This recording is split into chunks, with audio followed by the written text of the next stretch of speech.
Than what had happen asked Neelam. નીલમે પૂછ્યું પછી શું થયું? હેપન એટલે થવું, બનવું. વેલ, સારું. I kept close to the ground on my belly. Belly એટલે પેટ. પછી હું મારા પેટના સહારે એ જે પર્વતની એકદમ નજીક ધાર ઉપર સૂતેલો હતો ત્યાં ને ત્યાં જ રહ્યો.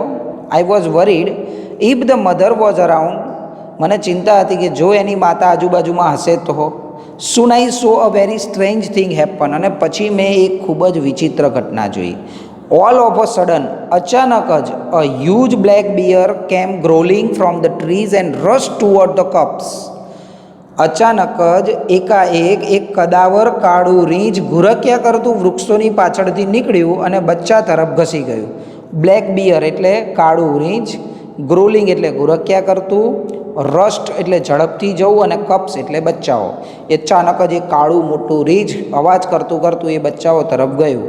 નાવ I was worried more about the cubs than me. હવે મને મારા કરતાં બચ્ચાઓની ચિંતા વધારે હતી.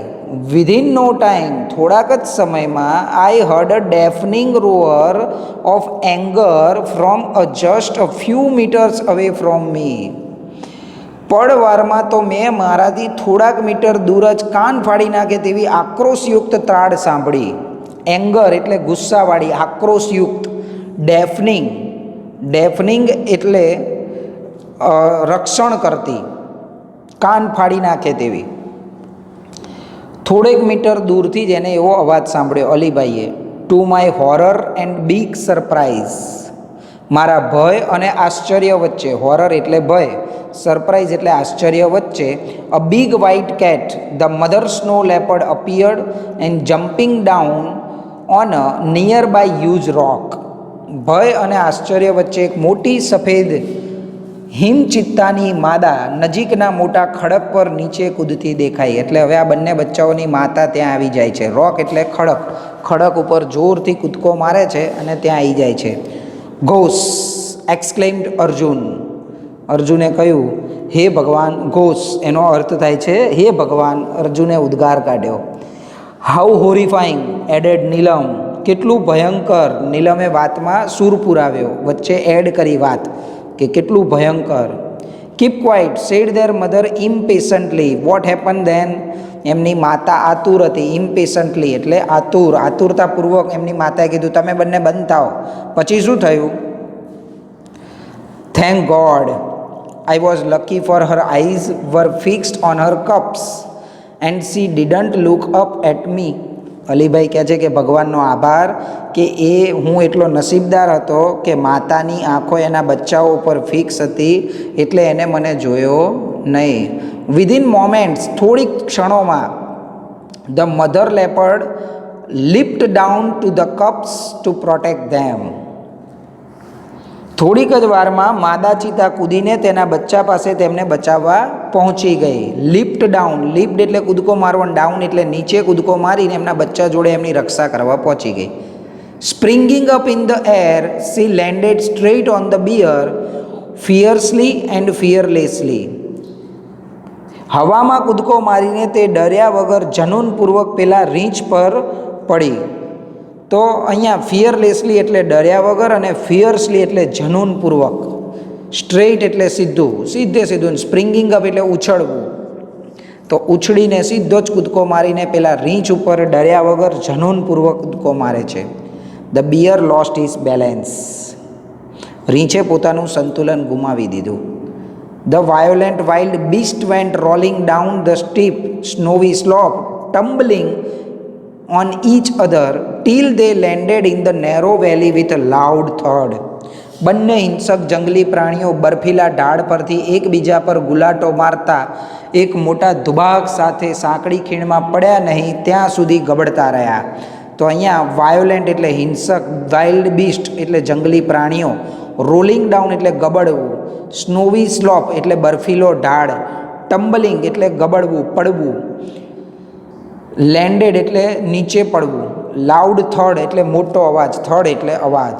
મોટા અવાજ સાથે બંને પ્રાણીઓ ઝઘડતા ઝઘડતા એકબીજા ઉપર ગબડતા ગબડતા ઢાળમાં છેક નીચે ખીણમાં, સાંકડી ખીણમાં જઈને મોટા અવાજ સાથે પડ્યા. આગળ કહે છે, I crane my neck and so did the two frightened cubs. Crane એટલે લાંબુ કરવું. મેં મારી ડોક લાંબી કરી અને જોયું બે ગભરાયેલા બચ્ચાને મેં જોયા. બંને બચ્ચાઓ ગભરાઈ ગયા હતા કારણ કે એમની માતા લડતી લડતી પહોંચી ગઈ હતી નીચે એટલા માટે. હવે આગળ કહે છે, the mother instinct of protecting Har young ones is very strong. પોતાના બચ્ચાને બચાવવાની માની સહજ વૃત્તિ જોરદાર હોય છે. ઇન્સિસ્ટિંગ વૃત્તિ, પ્રોટેક્ટિંગ એટલે રક્ષા કરવી, સ્ટ્રોંગ એટલે ખૂબ જ વધારે. તો માતાની પોતાના બચ્ચાને બચાવવાની જે સહજ વૃત્તિ હોય છે એ જોરદાર હોય છે. Alibhai, she is very ready, she is always ready to fight unto death for her young ones, said Ram Singh. રામસિંગે કહ્યું કે તેના બચ્ચા માટે હંમેશા એની માતા મૃત્યુ સુધી લડવા માટે તૈયાર હોય છે. Yes, you are right, said the mother lovingly, looking at the smiling faces of Neelam and Arjun. હા, તમે સાચા છો. માતાએ પ્રેમપૂર્વક નીલમ અને અર્જુનના ખીલેલા ચહેરા સામે જોઈને કહ્યું. એટલે બંને છોકરાઓ હસતા હતા અને એમની મમ્મીએ કીધું કે સાચી વાત છે, છોકરા માટે એની માતા કંઈ પણ કરવા તૈયાર હોય છે. અલીભાઈ કન્ટિન્યુ, અલીભાઈએ બોલવાનું ચાલુ રાખ્યું. The huge bear 3 times the size of the mother leopard. માદા ચિતા જે છે એના કરતાં 3 ગણી વધારે સાઇઝનું મોટું રીંછ stood up on his hind leg, એના પાછળના પગ ઉપર ઊભું થયું. હિન્ડ એટલે પાછળના. He stretched out his big paw with strong sharp nails. તેણે તેના મજબૂત અને તીક્ષ્ણ નખવાળો એનો વિશાળ પંજો લાંબો કર્યો. સ્ટ્રેચ્ડ એટલે ફેલાવવું, લાંબુ કરવું. પો એટલે પંજો અને નેલ્સ એટલે નખ. હી શોડ હિઝ ટીથ એન્ડ ગ્રોલ્ડ. પછી એને એના દાંત બતાવ્યા અને ઘુરક્યા કર્યા, ગર્જનાઓ કરી. The mother snow leopard looked at him for a second. માદા ચિતાએ થોડીક સેકન્ડ માટે એની સામું જોયું. સ્નાલ ગુસ્સાથી, સ્નાલ એટલે ગુસ્સાથી. Snarl and with a leap knock down on the black monster. ગુસ્સાથી એની સામે જોયું. વિથ અ લીપ અને એક કૂદકો મારીને એ બ્લેક મોન્સ્ટર, કાળું જે પ્રાણી હતું એને પાડી દીધું. The wall valley echoed with the sound of their fight. આખી ખીણમાં એ બંનેની લડાઈના પડઘા પડતા હતા. ઇકો એટલે પડઘો પડવો. The snow leopard was swift and jumped about from side to side, tearing away big pieces of black furry skin of bear. તેમની આ લડાઈના પડઘા સમગ્ર ખીણમાં પડ્યા. માદા ચિતા એટલી સ્ફૂર્તિલી હતી કે રીંછની કાળી રૂંવાટીવાળી ચામડીના મોટા મોટા ચીરા કરતી આમથી તેમ કૂદે જતી હતી. એટલે જે માદા ચિતા હતું એ સ્ફૂર્તિલું હતું, તો એ વારંવાર આ બ્લેક મોન્સ્ટર ઉપર એટેક કરતું, હુમલો કરતું અને એની જે ફરી સ્કિન હતી એટલે કે રૂંવાટીવાળી ચામડી હતી એને ચીરે જતી. ટીરિંગ એટલે ચીરી નાખવું. પીસીસ, બિગ પીસીસ, બિગ એટલે મોટો ટુકડો એમ. ફરી સ્કિન એની જે કાળી રૂંવાટીવાળી સ્કિન હતી એને ચીરી નાખતી એના નખ વડે. The bulky and slow bear. Bulky એટલે ભરાવદાર, મોટું, જાડું, શિથિલ. એને ધીરું એટલે કે સ્પીડ ઓછી હતી એવું રીંછ fail to injury his enemy. એના દુશ્મનને નુકસાન પહોંચાડવામાં નિષ્ફળ નીવડ્યું. The fight lasted for about 10 minutes. અને આ જે લડાઈ હતી એ લગભગ 10 મિનિટ સુધી બંને વચ્ચે લડાઈ ચાલી. The bear was bleeding here and there. Bleeding એટલે લોહી નીકળવું. હવે જે રીંછ હતો એને બધી જ જગ્યાએથી લોહી નીકળવા લાગ્યું હતું. Whenever the leopard attack the bear lifted his huge paws to cover his face. જ્યારે હવે માદા ચિતા એના ઉપર હુમલો કરતું તો એ એનો ચહેરો બચાવવા માટે એનો પંજો આડું લાવતું. The bear was now trying to escape to save his life. Escape એટલે બચવું. હવે એ જે રીંછ હતું એ પોતાનો જીવ બચાવવાનો પ્રયત્ન કરતું હતું. They both moved further and further till they disappear round the huge mountain. એ બંને લોકો આગળ વધતા જ રહ્યા જ્યાં સુધી એ બંને લોકો એક મોટા પહાડની પાછળ અદૃશ્ય ના થયા ત્યાં સુધી આગળ વધતા જ ગયા. I could not see them for a while. થોડોક સમય મને બંનેમાંથી કોઈ દેખાયું નહીં. But I could hear the growls and snarls. પરંતુ હું એમને જોઈ ભલે નહોતો શકતો, પરંતુ એ બંનેના ઘુરકવાના અને ત્રાડના અવાજ તો મને આવતા હતા. સ્નાલ એટલે ત્રાડ પાડવી. Then the valley was calm and quiet, અને પછી જે આખી ખીણ હતી એ ફરીથી એકવાર શાંત અને નીરવ થઈ ગઈ. કામ એટલે શાંત અને ક્વાઇટ એટલે નીરવ. The mother reappeared and ran up to her cups.